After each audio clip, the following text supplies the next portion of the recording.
We have been told that there are impending changes in the leadership of the House in regard to the majority leadership in the House, affecting majority leader, the whips, deputy whips, deputy majority leader. We in the opposition as ANC, we are meeting as members of parliament next week on Tuesday to make a decision whether to support the changes or not support the changes. But Jubilee are free to carry out the changes. What we want is a smooth flow of legislation agenda in Parliament. So long as we have a smooth flow of legislation agenda in Parliament, we have no problem. Jubilee are free to do whatever they want to do. But we are meeting as ANC members of Parliament, and I speak as the chair of the parliamentary group next week on Tuesday to decide on the matter. But as ANC, we are intact. The cabinet has approved the dissolution of Strategic Food Reserve Board. The board has about 10 billion on the account. Some cartels have misled the Minister for Agriculture, the Cabinet Secretary for Agriculture, to dissolve the board. In essence, they are moving forward to do away with the Strategic Food Reserve. In any country, a critical function like Strategic Food Reserve is given a priority. Currently, we have the corona disaster. We have the flood disaster. People need food. If you interfere with the Strategic Food Reserve, what it means, you are subjecting Kenyans to a total hunger. I will ask the President of the Republic of Kenya, Uhuru Kenyatta, to intervene and ensure that the Strategic Food Reserve Board exists. It's not dissolved. They are transferring the function of the Strategic Food Reserve to a moribund parastatal called National Cereal and Produce Board. Strategic Food Reserve does not deal with only cereals.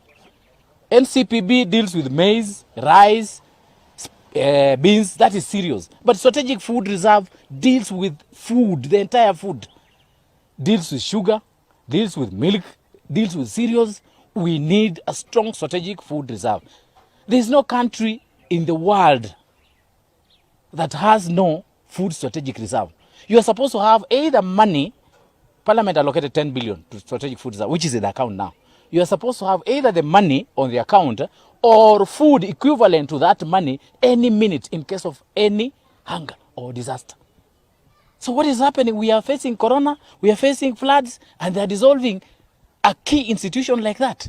We are opposed to it, and next week, when Parliament convenes, we shall move as MPs to ensure that Strategic Food Reserve exists. The issue of transferring the function of Strategic Food Reserve to NCPB, we know cartels want to bring in cheap maize from either Uganda, Congo, or Tanzania to profiteer on the 10 billion that is on the account of Strategic Food Reserve. The cabinet has said they have to dissolve that board and its function within the next 6 months. They go home. So the function should be handled by NCPB. NCPB is so weak. They are saying conflict of functions. Which conflict of functions? NCPB is supposed to buy maize and keep in the store, cereals and keep in the store on behalf of the Strategic Food Reserve. The board, Parliament will allocate money to the board. When they sell the maize, the money goes back to Food Strategic Reserve Board. So dissolving it, these are cartels. They want this money. They want to eat this money. They want to convince the president that there's corona, we need to import maize from Tanzania or Uganda. It will destabilize the maize growing areas because the price will drop, the price of maize. Now the price is stable. It's controlled by the market forces of supply and demand. A bag of maize now goes for 3,400. If we interfere with the Strategic Food Reserve Board, the price of maize will drop even to 2,000. That should be handled by the DCI. We have institution to handle that. DCI is there, EACC is there. But dissolving a whole board, no way. If the issue of fake invoices, let DCI and EACC investigate. Each institution has its own function in Kenya. But Parliament, we are going to oppose this thing.